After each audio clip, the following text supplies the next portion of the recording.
Assalamualaikum warahmatullahi wabarakatuh. Yang saya hormati Bapak dan Ibu Tim Asesor Penyelenggara Sertifikasi Dosen tahun 2020. Perkenalkan, nama saya Hajra Hidri MPD, salah satu dosen tetap di program studi D3 Analis Kesehatan Politeknik Unggulan Kalimantan. Perjalanan karir saya sebagai dosen dimulai pada tahun 2017 hingga sekarang. Dan alhamdulillah saya memiliki jabatan fungsional pertama sebagai asisten ahli pada tahun 2022, tepatnya terhitung mulai tanggal 1 Oktober 2022. Video pengenalan diri ini dibuat untuk memenuhi salah satu syarat untuk pengajuan sertifikasi dosen tahun 2025, yaitu pernyataan diri dosen dalam unjuk kerja Tridharma Perguruan Tinggi atau biasa disebut dengan PDD UKT-PT. Berdasarkan latar belakang pendidikan saya yang diamanahi mengampu beberapa mata kuliah di program studi D3 Analis Kesehatan, diantaranya bakteriologi dasar, bakteriologi air makanan dan minuman, bakteriologi klinik, biokimia, dan mikrobiologi parasitologi. Pada kesempatan kali ini, saya memilih salah satu mata kuliah kompetensi di bidang analis kesehatan atau teknologi laboratorium medik, yaitu mata kuliah bakteriologi dasar yang diampu oleh saya sendiri. Mata kuliah ini terdiri dari teori dan praktikum dengan bobot SKS 2 dengan kode mata kuliah yaitu angka 2209 yang diajarkan pada semester ganjil tahun akademik 2024-2025. Mata kuliah ini yaitu tadi mata kuliah bakteriologi dasar dilaksanakan setiap pada 16 kali pertemuan, di mana untuk 14 kali pertemuan digunakan pembelajaran di kelas secara tatap muka menyampaikan materi, sedangkan 2 kali pertemuan sisanya digunakan untuk ujian tengah semester dan ujian akhir semester. Deskripsi singkat dari mata kuliah ini yaitu mempelajari tentang konsep-konsep dasar bakteri seperti morfologi bakteri, struktur dan fisiologi bakteri, pertumbuhan dan reproduksi bakteri, serta peranannya dalam berbagai bidang kesehatan, lingkungan, dan industri. Selain itu, pada mata kuliah ini juga membahas tentang genetika bakteri, mikroflora normal, teknik dan jenis pewarnaan bakteri, uji sensitivitas antibiotik, koefisien fenol, dan bakteriologi udara. Bahan kajian pada mata kuliah bakteriologi dasar yang pertama yaitu morfologi bakteri, struktur dan fisiologi bakteri. Yang kedua, pertumbuhan dan reproduksi bakteri. Yang ketiga, genetika bakteri dan metabolisme bakteri. Yang keempat, mikroflora normal. Yang kelima, penyebaran dan pengendalian bakteri. Yang keenam, jenis dan teknik pewarnaan bakteri. Yang ketujuh, uji sensitivitas antibiotik. Yang kedelapan, koefisien fenol. Dan yang terakhir yaitu bakteriologi udara. Capaian pembelajaran program studi dari mata kuliah ini yaitu terdiri dari aspek sikap, pengetahuan, keterampilan umum, dan keterampilan khusus. Untuk aspek sikap yaitu bertanggung jawab terhadap kualitas proses setiap tahapan pemeriksaan laboratorium medik. Untuk aspek pengetahuan yaitu menguasai teori yang terkait dengan pemeriksaan laboratorium medik dari tahap pra-analitik, analitik, sampai pasca-analitik di bidang bakteriologi dari sampel darah dan jaringan tubuh manusia menggunakan instrumen sederhana maupun otomatis secara terampil sesuai standar pemeriksaan untuk menghasilkan informasi diagnostik yang tepat. Untuk aspek keterampilan umum mampu menyusun laporan hasil dan proses kerja secara akurat dan sahih, serta mengkomunikasikannya secara efektif kepada pihak lain yang membutuhkan. Untuk yang terakhir yaitu keterampilan khusus, yaitu mampu melakukan pemeriksaan laboratorium medik mulai tahap pra-analitik, analitik, sampai pasca-analitik di bidang bakteriologi. Kemudian untuk capaian pembelajaran mata kuliah pada materi ajar yang dipilih, yaitu yang pertama mampu menjelaskan tentang koefisien fenol, yang kedua mampu melakukan pengujian koefisien fenol. Sedangkan capaian pembelajaran mata kuliah pada materi ajar kali ini yaitu yang pertama mahasiswa mampu menjelaskan tentang koefisien fenol, yang kedua mahasiswa mampu menjelaskan tentang teknik pengujian koefisien fenol, yang terakhir yaitu mahasiswa mampu melakukan pemeriksaan koefisien fenol. Pokok bahasan yang akan disampaikan nanti tidak pernah terlepas dari isu global terkini, pembaharuan metode hingga menganalisis jurnal atau artikel ilmiah dari hasil penelitian yang sudah ada. Nah, materi pokok bahasan pada materi ajar yang dipilih yaitu yang pertama yaitu membahas tentang arti fenol secara umum, golongan senyawa fenol, definisi dan tujuan koefisien fenol, teknik pengujian koefisien fenol, prinsip uji koefisien fenol, prosedur pengujian koefisien fenol, dan yang terakhir yaitu mempelajari tentang perhitungan koefisien fenol. Untuk metode pembelajaran yang saya gunakan dalam perkuliahan ini yaitu metode DIA, yaitu Delivery Interaction Assessment, dengan model pembelajaran yaitu problem based learning atau menghadirkan sebuah studi kasus di mana pembelajaran teori nantinya akan dilaksanakan secara luring di dalam kelas. Untuk asesmen atau penilaian pembelajaran ada penilaian tentang kehadiran, penilaian tulis atau tugas ataupun proyek, kemudian penilaian ujian tengah semester, dan yang terakhir yaitu ujian akhir semester. Kemudian referensi yang digunakan dalam mata kuliah ini yang pertama ada buku Bakteriologi Suatu Pengantar yang ditulis oleh saya sendiri beserta tim penulis yang lain. Buku ini terbit pada tahun 2024 dengan nomor ISBN 9786235923291, penerbit dari CV Mitra Mandiri Persada. Yang kedua ada buku tentang mikrobiologi pangan dan kesehatan berdasarkan prinsip dan aplikasi yang juga ditulis oleh saya sendiri beserta tim dengan nomor ISBN 9786359239291, penerbit dari GetPress Indonesia. Langsung saja kita dengarkan bersama video pembelajaran yang sudah dibuat. Assalamualaikum warahmatullahi wabarakatuh. Waalaikumsalam warahmatullahi wabarakatuh. Selamat pagi. Pagi. Salam sejahtera bagi kita semua. Gimana kabarnya hari ini? Baik. Baik, seperti biasa kita berdoa terlebih dahulu ya sebelum mempelajari perkuliahan pada pagi hari ini. Berdoa untuk agama dan kepercayaan kita masing-masing. Berdoa.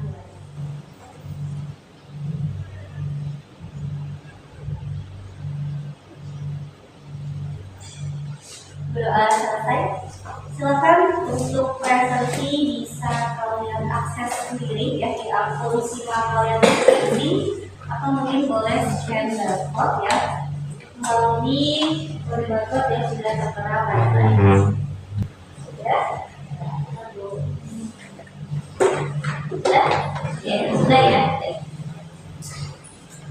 Oke, baik, sebelum kita memulai pembelajaran pada pagi hari ini, kira-kira ada yang masih ingat nggak dari sebelumnya kita mempelajari tentang apa?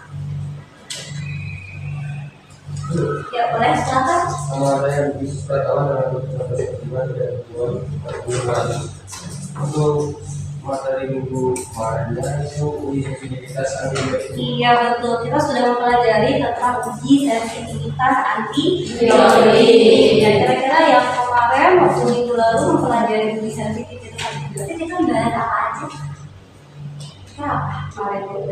Kemarin itu materinya macam-macam, jadi yang digunakan sebagai antibakteri, baik antibakteri secara alami maupun kimia. Iya betul, jadi kita sudah membahas tentang antibiotik ya. Berarti kita sudah membahas, sudah tahu jenis antibiotik apa yang bisa berperan sebagai antibakteri, baik secara alami maupun secara kimia. Nah, untuk materi pada hari ini juga masih berhubungan dengan materi minggu lalu ya tentang uji sensitivitas antibiotik. Jadi materi yang akan disampaikan pada hari ini ya pada pembelajaran minggu ini yaitu tentang koefisien fenol ya.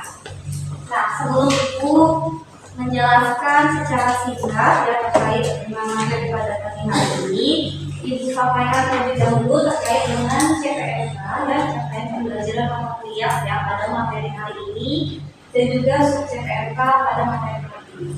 Nah, untuk yang CPNK itu ada dua ya yang kita pahami pada materi ini. Yang pertama yaitu mampu menjelaskan tentang koefisien fenol, yang kedua mampu melakukan pengujian koefisien fenol. Nah, sedangkan sub CPNK itu mungkin berkaitan dengan pokok bahasan atau pokok materi yang akan diajarkan pada hari ini.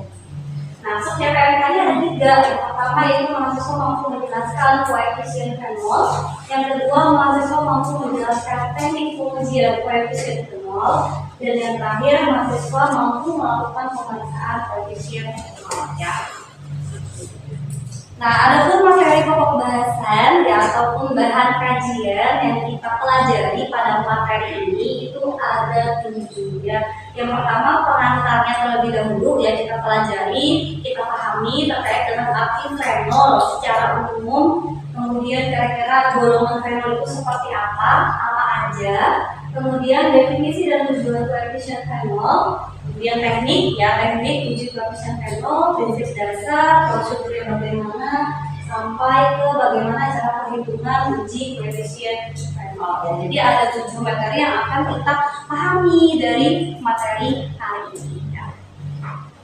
Nah, untuk referensi, mungkin referensinya seperti biasa itu share ke kalian ya setiap perkuliahan ya melalui WA group ya. Nah, untuk referensi dari materi ini itu bisa kalian akses sendiri karena ini sudah e-book ya, jadi mungkin sudah bisa diakses secara mandiri ya. Jadi kalian cek aja melalui link yang sudah tertera pada layar, nanti akan muncul bukunya ya, atau muncul e-booknya ya. Nah, yang pertama referensinya yaitu bakteriologi suatu pengantar. Ini sekarang oleh Ibu sendiri ya bersama tim. Jadi seperti yang pernah Ibu bilang, satu materi itu tidak mesti ada pada satu buku. Ya, bisa aja di beberapa buku lain juga ada materi tentang itu. Nah, di materi uji koefisien fenol ini ada di 3 buku ini. Ya, sebenarnya tidak hanya pada 3 buku ini, tapi juga ada di buku-buku yang lain. Nah, karena ini buku yang terakhir ya di bakteriologi suatu pengantar, ini terbitnya pada tahun 2024 ya. Kemudian bisa juga kalian cek di buku mikrobiologi pangan dan kesehatan berdasarkan prinsip dan aplikasi. Nah, ini juga buku yang dirilis ya Ibu dan tim ya di tahun 2025. Itu juga ada materi tentang uji koefisien fenol. Jadi bisa dicek sendiri ya di daftar isinya. Nah, yang terakhir yaitu buku aja bakteriologi seri 1, itu sebagai pengantar ya, pengantar dari mata kuliah bakteriologi dasar. Jadi beberapa materi yang ada di bakteriologi dasar itu tercantum di buku aja bakteriologi yang seri 1. Jadi yang dikarang oleh beberapa penulis ya, salah satunya yaitu Ibu Aulia. Dari koefisien fenol yang kita bahas arti fenol itu secara umum. Nah, kira-kira ada yang tahu apa itu fenol? Ya, boleh silahkan. Perkenalkan, saya Elia dengan 1355312401189. Fenol itu merupakan salah satu senyawa antibakteri yang dapat menghambat pertumbuhan bakteri. Iya, betul sekali ya. Karena kemarin minggu lalu kita sudah membahas tentang uji sensitivitas antibiotik ya yang berperan sebagai antibakteri. Nah, ternyata fenol itu juga bisa perannya sebagai antibakteri atau istilahnya mungkin perannya untuk membunuh kuman atau membunuh bakteri atau ibaratnya menghambat pertumbuhan daya hambat si bakteri. Jadi si fenol ini sebagai apa ya istilahnya tuh zat baku ya yang digunakan biasanya untuk pembanding desinfektan ataupun antiseptik ya. Jadi pasti berhubungan dengan kaitannya dengan desinfektan ataupun antiseptik ya. Nah, fenol ini merupakan salah satu senyawa antibakteri ya, seperti yang teman kalian sampaikan, yang perannya atau fungsinya yaitu menghambat pertumbuhan bakteri yang biasanya ditemukan pada desinfektan ataupun antiseptik ya. Nah, di mana fenol itu dapat kita simpulkan bahwa ternyata Fenol itu sering digunakan ya atau dijadikan sebagai pembanding ya. Kenapa? Karena fenol ini sering digunakan untuk mematikan ataupun membunuh mikroorganisme. Tapi sebenarnya tidak hanya fenol yang bisa perannya itu untuk membunuh kuman ya. Jadi ada senyawa-senyawa aktif lain, senyawa kimia yang lain yang bisa perannya itu juga membunuh kuman. Nah, kira-kira ada yang tahu senyawa lain itu mungkin yang bisa atau perannya tadi membunuh kuman? Asam klorida, sama benzalkonium.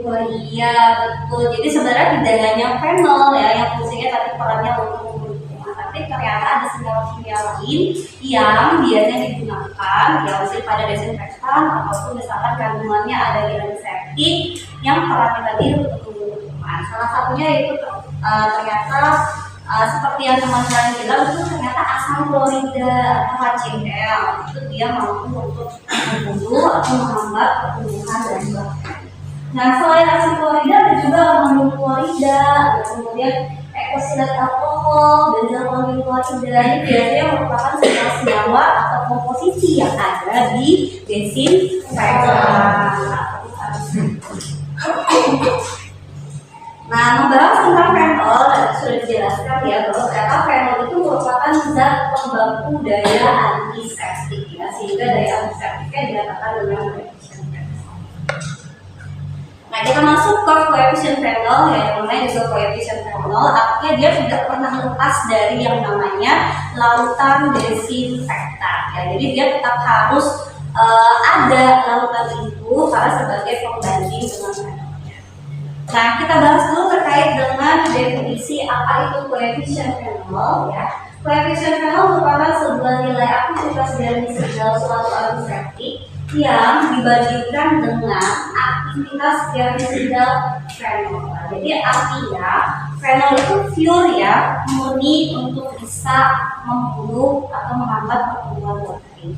Tapi ternyata desinfektan yang biasanya ada komposisi senyawa kimia tertentu itu juga bisa perannya untuk membunuh kuman. Nah, makanya koefisien fenol itu harus ada perbandingan aktivitas gersida tadi. Apakah tadi daya hambat antara desinfektan dengan fenol itu sebanding, atau ternyata lebih bagus desinfektan, atau malah ternyata lebih bagus efeknya lebih bagus fenol.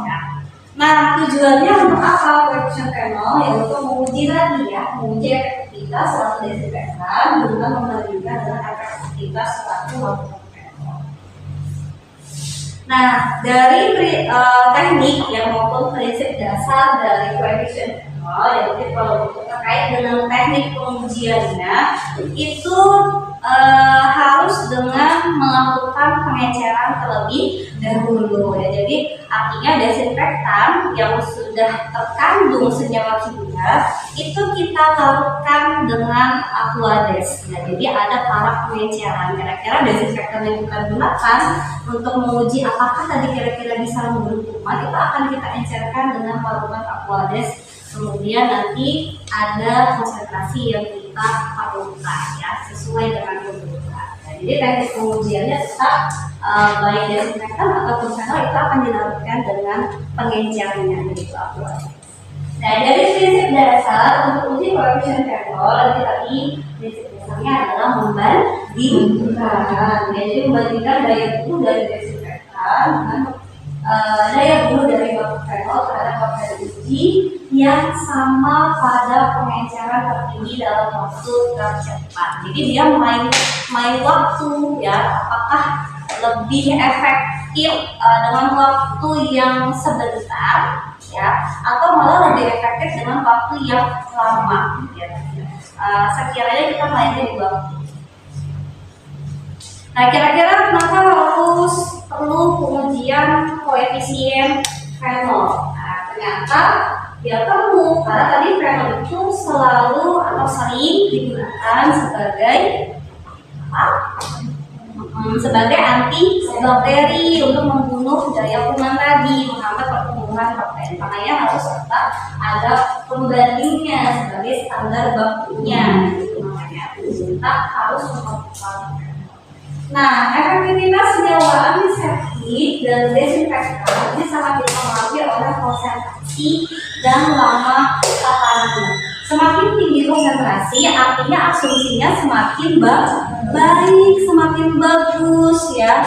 Karena tadi ada aktivitas germicidal yang terkandung di larutan desinfektannya maupun di fenolnya. Nah, kemudian koefisien fenol yang kurang dari 1, artinya kalau nilainya kurang dari 1, maka menunjukkan bahwa bahan antibakteri tersebut kurang efektif dibandingkan dengan senyawa fenol, dan sebaliknya. Kalau dia ternyata nilainya lebih dari 1, maka dikatakan desinfektannya lebih efektif dibandingkan senyawa baku fenol.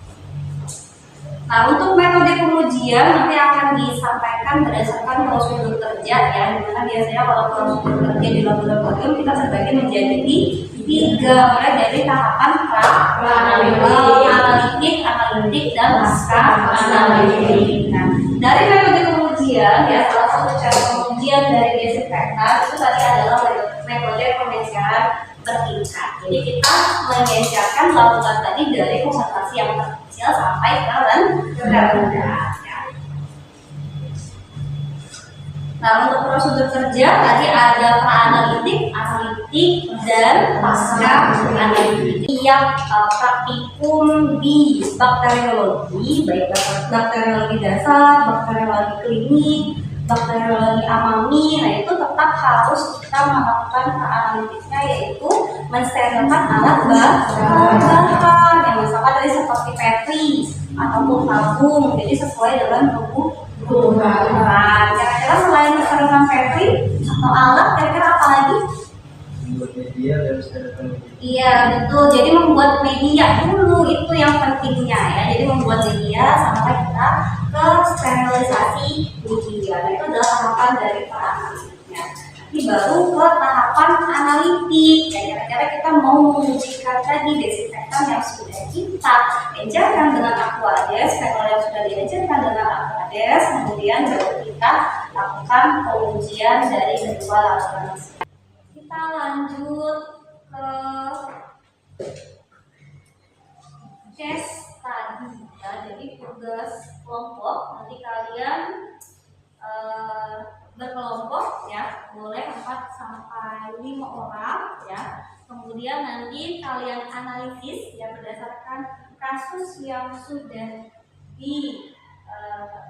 tertera ya di layar, yaitu ada satu jurnal ya yang membahas tentang senyawa aktif ya, atau senyawa kimia yang biasanya digunakan pada saat penelitian ya.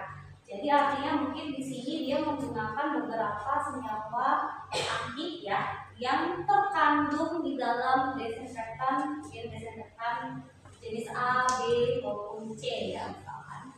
Nah, ternyata mau mengujikan terhadap bakteri Staphylococcus aureus. Nah, ternyata dari ketiga desinfektan ya, yang ada kandungan senyawa kimianya, kira-kira apakah bisa untuk membunuh kuman tadi. Nah, ini kalian analisis ya dan investigasi berdasarkan artikel ilmiah yang sudah tertera di layar. Kemudian kalian bahas beberapa senyawa desinfektan yang berbeda apakah bisa membunuh kuman tadi ya, berdasarkan artikel ilmiah penemuan dari si penelitinya. Yang kalian tinjau mulai dari identifikasi masalah, pengumpulan data, analisis datanya, kemudian verifikasi data sampai tarik kesimpulan. Kira-kira dari satu jurnal ini apa yang peneliti bahas ya. Oke, silakan membentuk kelompok. Oke, baik, sesi diskusi sudah berakhir ya, sudah selesai. Silakan mungkin dari kelompok mana mungkin yang bisa mengumpulkan pendapatnya atau menyampaikan pendapatnya, boleh silakan dari kelompok. Ya, baik.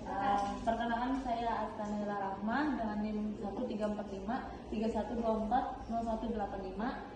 Perwakilan dari kelompok 1 izin menyampaikan pendapat dari kelompok kami. Menurut kelompok kami, benzalkonium klorida memiliki efektivitas nilai yang paling baik senilai sebesar 4,5. Nilai terendah dimiliki oleh sodium hipoklorit dengan nilai 3,5. Dari hasil ini dapat lalu sedangkan phenol memiliki nilai 3,5.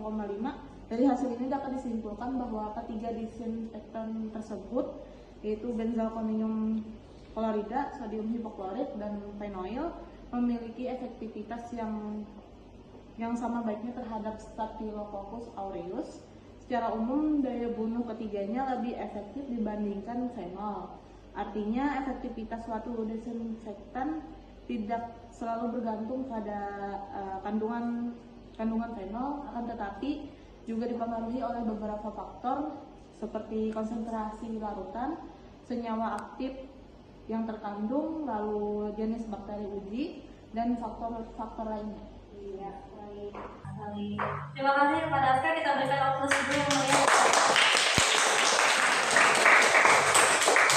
Oke, baik, itu tadi ya sudah disampaikan pendapatnya dari salah satu temannya di kelompoknya bahwa ternyata desinfektan yang memang ada kandungan senyawa aktifnya itu tidak mesti sebenarnya kurang efektif dibandingkan phenol ya. Jadi sebenarnya tergantung faktor lagi yang mempengaruhi dari adanya larutan tadi. Misalkan tadi mungkin ternyata bakteri uji, atau mungkin istilahnya dari segi konsentrasi, atau mungkin dari sisi yang lain, sehingga ternyata desinfektan yang digunakan itu malah ternyata lebih efektif dibandingkan phenol. Jadi tidak mesti harus selalu melulu phenol yang lebih efektif, malah ternyata harus tetap kita ujikan kembali ya. Jadi tergantung banyaknya faktor yang mengindikasikan ternyata bahwa kesimpulannya dari ternyata desinfektan yang lebih efektif dibandingkan phenol. Oke, baik, dari materi hari ini ya sudah Ibu terima tadi ya rating kalian berdasarkan diskusi kelompoknya. Nanti untuk kesimpulan yang bisa kita ambil ya dari materi hari ini, mungkin bisa ada yang mau menyampaikan salah satu mungkin apa yang bisa kita simpulkan dari materi hari ini. Baik, silakan. Sebelumnya perkenalkan nama saya Numayanti dengan 1345 31240 193. Izin menyimpulkan untuk materi hari ini, Bu. Jadi untuk mengetahui kekuatan atau daya hambat dari daya bunuh bakteri dari suatu disinfektan, maka perlu dilakukannya pengukuran dengan cara membandingkan suatu bahan atau senyawa kimia standar seperti phenol yang telah diketahui secara pasti kekuatan atau daya bunuhnya, yang dimana standar baku keefektifan dari phenol itu nilainya adalah 1. Namun apabila perhitungan koefisien phenol yang didapatkan nilainya kurang dari 1, maka dapat disimpulkan bahwa desinfektan ini kurang efektif dibandingkan phenol. Begitu juga dengan sebaliknya, apabila nilainya melebihi dari 1, maka dikatakan disinfektan ini lebih efektif daripada phenol itu sendiri. Iya, betul sekali ya. Jadi dari materi yang sudah kita pelajari pada hari ini nanti terkait dengan phenol maupun desinfektan itu selalu ada perhitungan. Jadi tidak bisa kita simpulkan bahwa desinfektan itu lebih efektif, belum tentu. Terus phenol itu lebih efektif daripada desinfektan, belum tentu. Tetap harus ada pengujiannya yang lebih lanjut ya, karena ada rumus perhitungan dari koefisien. Oke, baik, untuk materi pada hari ini ya mungkin semoga bermanfaat ya. Ada salah satu quotes ya yang Ibu ambil dari siapa? Ya, bahwa ternyata salah satu sumber pengetahuan dan itu berasal dari experience, pengalaman. Jadi jadikanlah hari ini ya, pada hari ini adalah pengalaman terbaik kalian. Oke. Baik, sebelum kita tutup sesi perkuliahan pada pagi hari ini, kita berdoa sama-sama mengucapkan hamdalah. Alhamdulillah. Semoga bermanfaat. Ditutup. Salam, mohon maaf. Assalamualaikum warahmatullahi wabarakatuh. Waalaikumsalam warahmatullahi wabarakatuh. Demikian tadi penyajian diri dosen dalam Unjuk Kerja Tridharma Perguruan Tinggi atau PDD UKTPT dan video pembelajaran tatap muka mata kuliah Bakteriologi Dasar. Semoga dengan video tadi dapat menjadi bahan pertimbangan dalam penilaian pengajuan sertifikasi dosen tahun 2025. Sekian yang dapat saya sampaikan. Billahi taufiq wal hidayah. Wassalamualaikum warahmatullahi wabarakatuh.